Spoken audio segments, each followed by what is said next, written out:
यह आंकड़ा देखकर आपको ये नाराजगी हो कि 33 रुपए का तेल आपको 90 से 100 रुपए में क्यों मिल रहा है, लेकिन एक सच ये भी है कि मुनाफे से होने वाली आमदनी का इस्तेमाल सरकार आप ही के लिए करती है, चाहे वो इंफ्रास्ट्रक्चर हो या फिर विकास के दूसरे काम हो या सोशल सेक्टर के काम हो।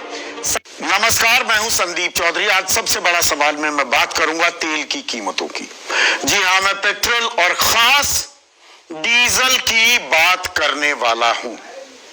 इस संकट काल में, कोरोना के इस संक्रमण काल में आत्मनिर्भर भारत की बात की जा रही है और ऐसा लगता है कि आत्मनिर्भर भारत की बिना जो नींव है ना, वो दरअसल पेट्रोल और डीजल की कीमतों पर ही तय की जाएगी।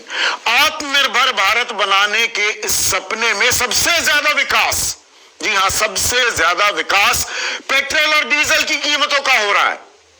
20 दिन, पिछले 20 दिन से लगातार बिना नागा दाम बढ़ाए जा रहे हैं डीजल के। हर रोज दाम बढ़ रहे हैं।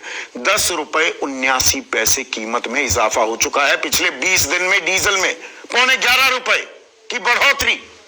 पेट्रोल थोड़ा पीछे है इस विकास में।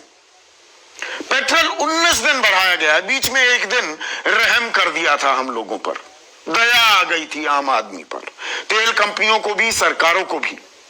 और जब मैं सरकारों का नाम लेता हूं तो केंद्र और राज्य सरकारें।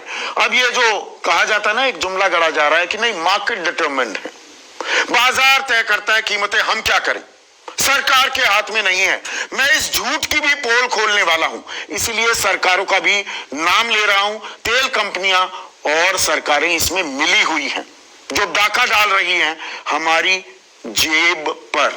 तो पेट्रोल में 19 दिनों में लगभग 9 रुपए का इजाफा हो गया है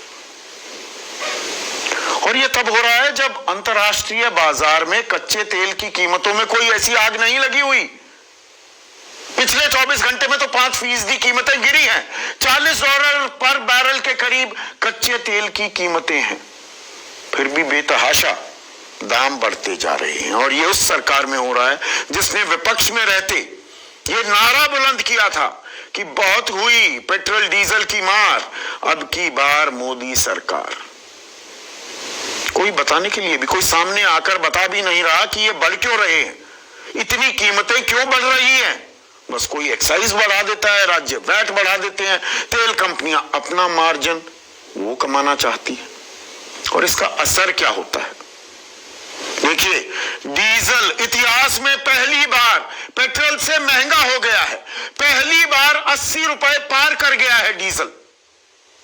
और जब डीजल की कीमतों में आग लगती थी ना, तो यही बीजेपी जब विपक्ष में थी तो कहती थी महंगाई बढ़ जाएगी, किसानों पर मार पड़ेगी। और किसानों पर मार पड़ती है। 11.25 रुपए अगर डीजल के दाम बढ़ जाएंगे, इस टाइम खरीफ की बुआई चल रही है, डीजल से ही ट्रैक्टर चलते हैं, डीजल से ही ट्यूबवेल चलते हैं, डीजल से हमारे ट्रक भी चलते हैं। सिर्फ किसानों की बात नहीं है, जो ये सामानों की आवाजाही होती है ना, फल सब्जी, जो सब आप खरीदते हैं, सबके दाम बढ़ने वाले हैं, क्योंकि ट्रक वालों ने माल भाड़े की किराए बढ़ा दिए हैं।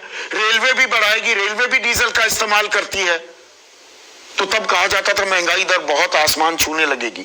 अब महंगाई की किसी को परवाह नहीं दिख रही है। सरकार की नाकामी बताया जाता था कि तेल की कीमतें क्यों बढ़ रही हैं।